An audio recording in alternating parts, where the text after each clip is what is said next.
At the same time నిన్న ఒక video చేయడం జరిగింది. భరతవర్ష బ్రాహ్మణవాద నా కులం ఏంటి అనే శీర్షికలో ఒక వీడియో చేయడం జరిగింది. అందులో కొంతమంది చాలా వరకు కూడా మంచిగా రెస్పాండ్ అయ్యారు. సాదరంగా మమ్మల్ని అంటే వారి కుటుంబ సభ్యుల్లో ఒకరిగా స్వీకరించారు. ఇదంతా ఆనందాన్ని కలిగించినటువంటి విషయం.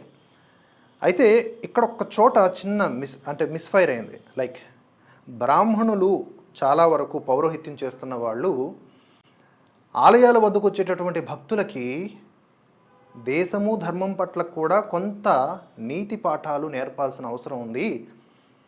ఈ 70 ఏళ్ల పాలనలో, ఈ 75 ఏళ్ల స్వతంత్ర పరిపాలనలో ఈ కాంగ్రెస్ మెజారిటీ భాగం ఏలినటువంటి ఈ కాలంలో మనల్ని అత్యంత దౌర్బల్యమైనటువంటి పరిస్థితుల్లో, మానసిక స్థితుల్లో ఉంచేశారు. ఆ మానసిక స్థితి మారాలి. ఈ సెక్యులర్ భావజాలం కేవలం ఒకే జాతికి ఉంటే సరిపోదు, భారతీయులందరికీ ఉండాలి. లేకపోతే ఎవరికి వారు యూనిటీగా ఉండాలి. కేవలం హిందూ యూనిటీని దెబ్బతీసే కుట్రలు జరుగుతూ ఉన్నాయి. కులం పేరిట, భాష పేరిట, రాజకీయ నాయకుల పేరిట, పార్టీల పేరిట. ఒకటేంటి, కొన్ని కోట్ల ముక్కలు చేసే ప్రయత్నాలు అయితే చేస్తూ ఉన్నారు. కాబట్టి ఆ విషయాన్ని గమనించి మన బ్రాహ్మణులకి, అంటే మనలో ఉన్న వాళ్ళకి చెప్పుకునేటటువంటి ఒక సలహా, మన బ్రాహ్మణులకి మనం చెప్తూ ఉన్నాం, మన హిందూ బ్రాహ్మణులకి మనం చెప్పుకుంటున్నాం. దయచేసి ఇప్పుడు మీరు చిలుకూరు ఎవరైనా వెళ్ళి ఉంటే, చిలుకూరి బాలాజీ స్వామి టెంపుల్కి వెళ్తే అక్కడ రంగరాజన్ గారు ఎంత అద్భుతంగా యువతని జాగృతం చేస్తారు. బాలాజీ పట్ల బంధాన్ని కొనసాగిస్తూనే దేశం పట్ల ఉండాల్సినటువంటి బాధ్యతను కూడా గుర్తు చేస్తారు. అలా ఉండమని మేము కోరడం జరిగింది తప్ప అక్కడెక్కడా కూడా వారిని తక్కువ చేయడమో ఎక్కువ చేయడమో జరగలేదు. ఎందుకంటే ఇక్కడ హిందువులందరూ కూడా వారు ఏ వర్ణము వారైనా ఆయా పనుల రీత్యా ఆ వర్ణములకు సంబంధించిన వాళ్ళు అవుతారు. కాబట్టి ఏ వర్ణము వారైనా అందరం కలిసి ఉంటేనే ఈ వ్యవస్థ నిలబడుతుంది. అట్ ది సేమ్ టైం ఈ మధ్య ఒక వైరల్ వీడియో కూడా చూపిస్తాను. ఏ విధముగా బ్రాహ్మణులు తలుచుకుంటే, ఎందుకంటే బ్రాహ్మణుల్ని టార్గెట్ చేస్తూ ఉంటారు కదా, బ్రాహ్మణులను అంటే హిందువులను అన్నట్లు కాదని ఇలా మాట్లాడతారు కదా. ఏ విధంగా మన పురోహితులు తలుచుకుంటే జనాన్ని జాగృతం చేయగలరు అన్న ఒక వీడియో చూపిస్తాను. మీలో చాలా వరకు ఈ వీడియో చూసుంటారు, ఒకసారి చూడండి. ఇకనైనా హిందువులం ఏకమై ఉందా? ఎందుకంటే మన భావితరాల పిల్లల కోసం ఇకనైనా హిందువులం ఏకమై ఉందా? ఎందుకంటే 500 సంవత్సరాల పోరాటం అయోధ్య రాలేదు. మొదలు పెద్ద ఆయన వెళ్ళి శ్రీకృష్ణ మందిరం చూపెట్టాడు ద్వారకలో, అందరికీ కూడాను. ఎక్కడ అంటే ద్వారకలో చూపెట్టాడు. కాశీ జ్ఞానవ్యాపిని చూసాము. ఇంకా చాలా ఉన్నాయి చూసేది. మన సాంప్రదాయాలు, సనాతన ధర్మాన్ని కాపాడే వాళ్ళకి మీ అమూల్యమైన సమయం వెచ్చించండి. వచ్చే ఎలక్షన్లు ఓటు కోసమే బ్యాంకింగ్ చేస్తున్నారు. మన పిల్లలకి ఏం కావాలి? విద్య కావాలి. ఉచిత పథకాలు మనకు వద్దు, బస్సులు ఎక్కలేదు. ఇది గుర్తుపెట్టుకోండి. ఏది ఉచితం ఇస్తుందో వెంటనే మనకి ఇంకోటి వస్తుంది. మన ధర్మం కాపాడే వాళ్ళకి మనం అండగా నిలబడతాం. సనాతన ధర్మాన్ని ఎవరు కాపాడితే వారికి అండగా ఉందా? గత 14 ఏళ్ళ క్రితం చూడండి భారతదేశం, ఇప్పుడు చూడండి. సత్యం మాట్లాడుతున్నా. ఒకప్పుడు భారతదేశం చూస్తే, శ్రీలంక చూస్తే మనం కులాల్లో విడిపోయాం.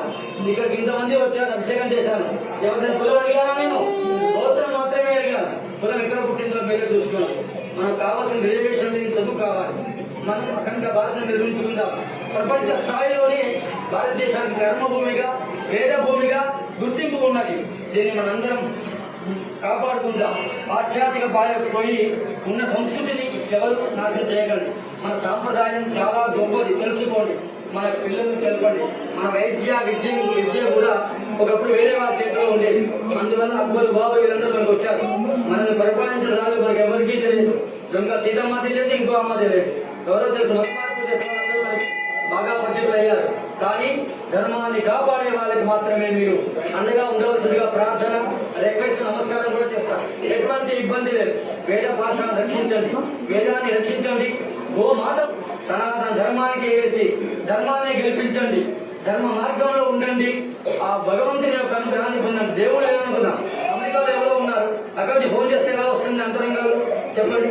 అక్కడ మాట్లాడుతున్నామా లేదా? మనిషిని మనం చూడట్లేదు కదా. ఫోన్లోనే మాట్లాడుతున్నాం, అవునా కదా? అక్కడ మనిషి అలా ఉంటే మనం సంతోషపడుతున్నాం. భగవంతుడికి చేసే అర్చన కూడా అలానే ఉంటుంది. స్వామి సత్ఫలితాన్ని ఇస్తాడు. ఎక్కడ లేదు చెప్పండి?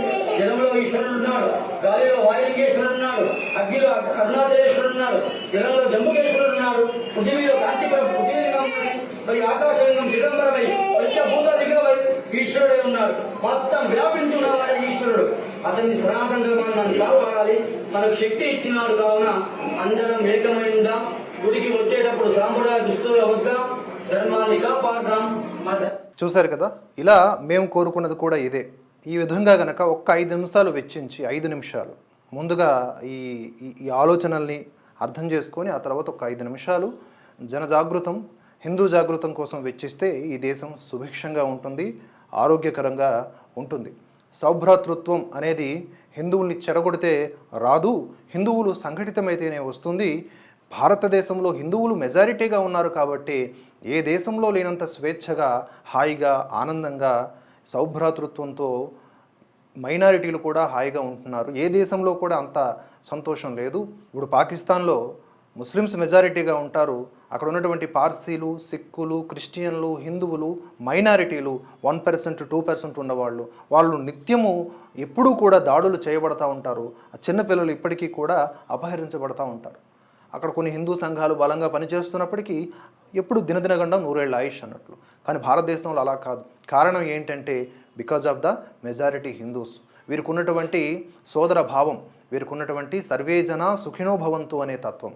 ఈ విషయాలన్నీ కూడా జనాలకు చెబుతూనే మనపైన దాడి చేసిన వారికి ప్రతిఘటించాల్సినటువంటి తీరు కూడా చెప్పాలి.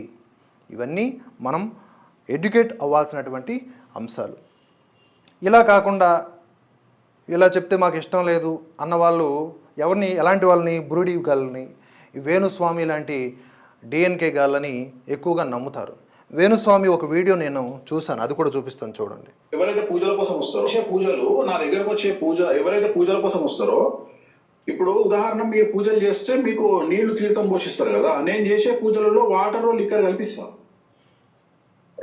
ప్రతి పూజలో నేను చేసే వామాచార పూజలు, బగాలముఖి, రాజశ్యామల, తార, చిన్నమస్త, ఎవ్రీ పూజకు నేను లిక్కర్ పెడతా, నాన్ వెజ్ పెడతా.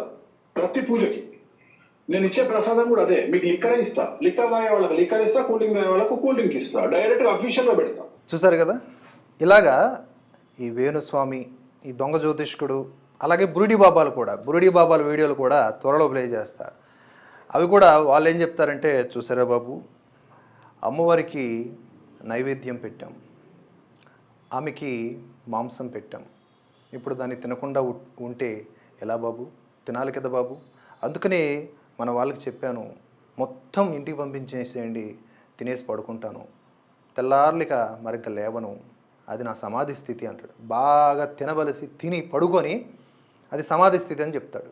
సో ఇలాంటి వాళ్ళని నమ్మొద్దు. మీరొకరే కాదు, ఇంకొకరిని నమ్మేలా కూడా చేయొద్దు. కేవలం ఎంటర్టైన్మెంట్ పర్పస్లో అప్పుడప్పుడు జబర్దస్త్ వంటి కార్యక్రమాలు చూస్తాం కదా, అలా వారి వీడియోలు చూడొచ్చు, కానీ వారు నిజమని మాత్రం వీడియోలు చూడకూడదు. ఇదే పదే విన్నవించుకుంటున్నటువంటి విషయం. చూసారు కదా, 2 రకాలు ఉంటాయి. మీరు ఎటువైపు ఉంటారు అనేది మీ ఇష్టం. ఈ వీడియోను లైక్ చేయండి, షేర్ చేయండి, మీ ఆలోచనల్ని కామెంట్స్ రూపంలో తెలియజేయండి. భరతవర్ష నిరంతర పరిశ్రమలో మీ ఆర్థిక మద్దతును జోడించాలనుకుంటే స్క్రీన్ మీద కనిపిస్తున్న వివరాల ద్వారా సహకరించండి. Support Bharatavarsha, strengthen the truth.